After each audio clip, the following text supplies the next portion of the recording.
You say that they're exhausting, and they're obviously exhausting for you because you're going through it, but they're equally exhausting for your wife. And Rachel is an incredible woman who has supported you through all of this.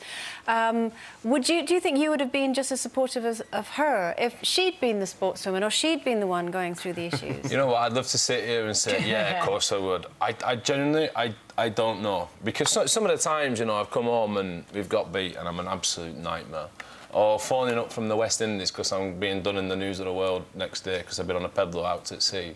You know, some of them phone calls, and she's put up with so much. Yeah. I mean, that's sort of. I mean, that makes you sound like quite a devil, but also you really do. You suffer from depression, and that obviously is a very painful thing to go through. And what's that like for her, do you think, then, at your lowest points with your depression? Has it manifested itself? Well, I'd imagine at times she'd just love to come over and shake me up and say, come on, sort yourself out here. And if the shoe was on the other foot, I think that's what I'd be thinking. Because it's a strange thing to explain. I can handle, obviously, being happy, and I can handle being sad.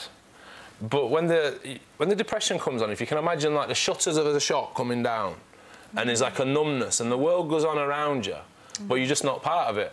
And you'll have people in my kitchen, like, people will come round, I won't get involved, and they'll be talking, and they'll just ask each other the most mundane thing. And I think, you're a genius. How have you thought to say that? Because it just doesn't enter my head.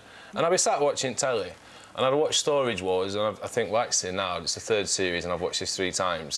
You know, snap out of it, but you just blank, you just sat there like that. Just numbed out, almost. But the one thing about it is, though, which I've accepted, is that it happens. It happens. That is part of me, and that's part of what happens, but it doesn't define me.